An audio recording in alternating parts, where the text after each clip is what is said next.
کتاب انقلاب۔ صدر والا قدر اور حاضرین ذی وقار، میری تقریر کا عنوان ہے قرآن کتاب انقلاب۔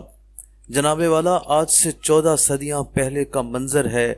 خطہ عرب گمراہی کی تاریکیوں میں ڈوبا ہوا تھا۔ خطہ عرب ہی کیا، پورا عالم انسانیت لامتناہی اندھیروں میں روشنی کی ننھی سی کرن کے لیے تڑپ رہا تھا۔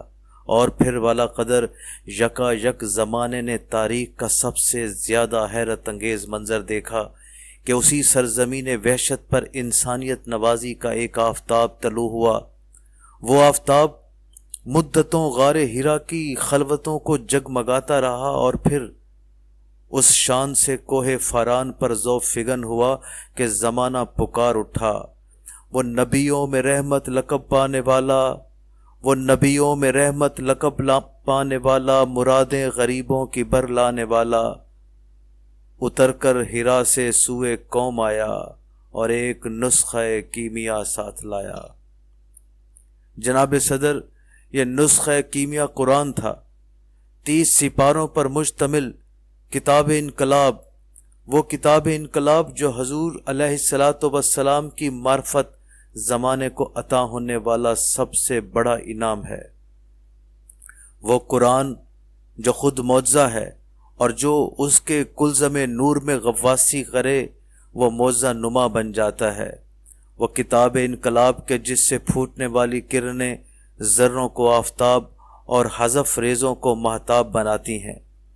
جناب والا، کتاب انقلاب سے انقلاب برپا کرنے کے لیے ایک داعی انقلاب کی ضرورت تھی۔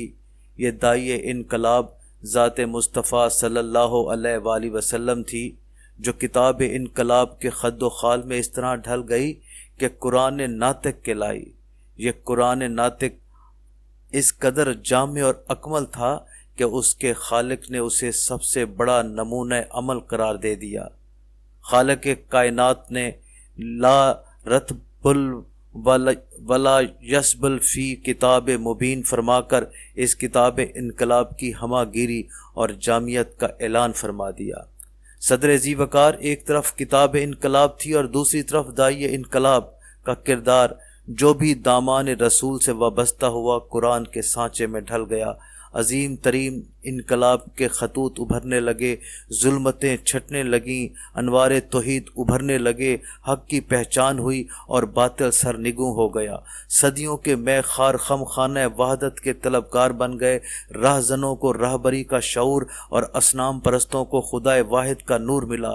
عزتوں سے کھیلنے والے عصمتوں کے نگہبان اور شاعری پر ختم کرنے والے حافظ بن گئے۔ وحشت و بربریت کے علم بردار امن و سلامتی سے اپنے وجود سے ناآشنا قرآن کی عظمتوں کے پاسدار بن گئے۔ غرض تہذیب حق ابھری، تمدن پر شباب آیا، خداوند جہاں کے لطف و کرم کا صحاب آیا، فضا بدلی، جہاں بدلا، خدا کا انتخاب آیا۔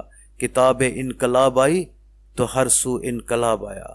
حاضرین کرام، مذہب ہو یا سیاست، عمرانی علوم ہو یا معیشت رزم آرائی ہو، کشور کشائی اصول شہریت ہوں یا آداب جہانگیری، قرآن نے ہر میدان میں اپنی ہمہ گیری کے پرچم لہرا دیے۔ سیاست اور مذہب کو ہم آہنگ کر دیا کہ کسی طور بھی چنگیزیت کو فروغ نہ مل سکے۔ شہری اور قومی معیشت کے نئے خطوط پر استوار کیا۔ سود جوا حرام قرار دے دیے گئے۔ زکوٰۃ اور صدقات کا نظام نافذ کیا گیا اور کہا گیا کہ جو کچھ تمہاری ضروریات سے زیادہ ہے خدا کی راہ میں خرچ کر دو۔ جناب صدر، کتاب انقلاب کا معاشی نظام اس قدر مؤثر اور پاکیزہ تھا کہ اسلامی معاشرے میں رزق حلال کو عبادت کا درجہ حاصل ہو گیا۔ زکوٰۃ دینے والے تو بہت تھے مگر قبول کرنے کو کوئی تیار نہ تھا۔ قرآن نے انسانی حقوق پامال کرنے والوں کو اخلاقی ضابطوں کا پابند بنایا۔ آجر اور اجیر، سرمایہ دار اور مزدور کو فرائض و حقوق کا توازن عطا کیا۔ اخوت اور مسلم بھائی چارے کی فضا میں غیر مسلموں کے حقوق بھی مقرر کیے گئے۔ غرض یہ کہ قرآن حکیم عالم انسانیت کے لیے جامع ترین کتاب انقلاب ہے۔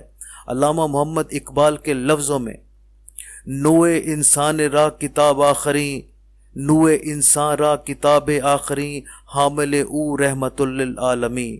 جناب والا، دائی انقلاب صلی اللہ علیہ وآلہ وسلم کے فیضان صحبت سے خوشہ چینی کرنے والوں نے قرآن مجید کو پڑھا، سمجھا اور اس کی عملی تفسیر بن گئے۔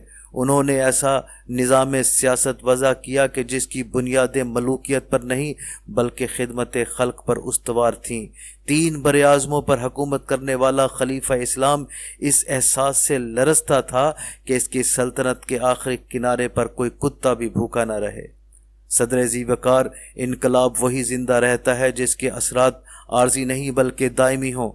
کتاب انقلاب قرآن مجید نے حق پرستوں کی ایسی جماعت تیار کی کہ جس نے فقط 3 اشروں میں کیسر و کسریٰ کا تکبر خاک میں ملا دیا، اور پھر انہی کی کوششوں سے اسلامی انقلاب ایشیا سے نکل کر افریقہ اور یورپ کو فیض یاب کرنے لگا۔ جناب والا، اس کتاب مبین کا محافظ خود رب جلیل ہے۔ اسلامی حکومتوں کو سخت ترین زوال سے دوچار ہونا پڑا، مگر اس کتاب انقلاب نے بہت جلد اس زوال کو اقبال سے ہمکنار کر دیا۔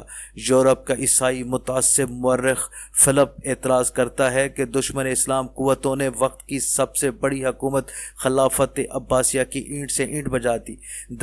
دریائے دجلہ لہو رنگ ہو گیا، لاکھوں عوام اور حفاظ علماء شہید کر دیے گئے۔ ہلاکوں نے نعرہ لگایا کہ اس نے اسلام اور قرآن مجید کو ختم کر دیا، مگر قرآن کی تعلیمات زیر زمین کام کرتی رہیں اور اس نے چند برس بعد ہی پھر سے اسلامی انقلاب برپا کر دیا، ایسا اسلامی انقلاب جو پہلے سے زیادہ پرشکوہ اور ہمہ گیر تھا۔ عالی مرتبت، ان حقائق کی روشنی میں مجھے عرض کرنے دیجیے کہ قرآن مجید ہی وہ واحد کتاب انقلاب ہے جو ہر دور کے علمی، روحانی، سائنسی اور معبود طبیعیاتی تقاضوں کو پورا کرتی ہے۔ ایک صحابی رسول نے کیا خوب کہا کہ اگر میرے اونٹ کی رسی گم ہو جائے تو میں اسے بھی قرآن کی روشنی میں تلاش کر لوں گا۔ جناب والا، ہمارا شاندار ماضی اس کتاب انقلاب سے خوشہ چینی سے عبارت ہے۔ ہمارا عہد حال اور مستقبل اسی کتاب انقلاب کی برکات حاصل کرنے کے لیے سسک رہے ہیں۔ دلوں کے دریچے کھول دیجئے تاکہ اس صفحہ نور کا پیغام ہمارا مقدر بن سکے۔ بلا شبہ یہ واحد سرچشمہ حکمت اور واحد پیغام کامرانی ہے، دنیا میں بھی اور آخرت میں بھی۔ میں اسی شوکت اظہار کے ساتھ اجازت چاہوں گا کہ قرآن صحیفہ ہے، وظیفہ ہے، دعا ہے، اللہ کی آواز ہے، تخلیق خدا ہے، آئین مکمل ہے ریاست کے لیے بھی، آئین مکمل ہے ریاست کے لیے بھی، مذہب کے لیے بھی، سیاست کے لیے بھی، قائد کے لیے ہی نہیں ملت کے لیے بھی۔ قرآن ہی فقط رہبر و رہنما ہے، قرآن ہی فقط رہبر و رہنما ہے، قرآن صحیفہ ہے، وظیفہ ہے، دعا ہے، اللہ کی آواز ہے، تخلیق خدا ہے۔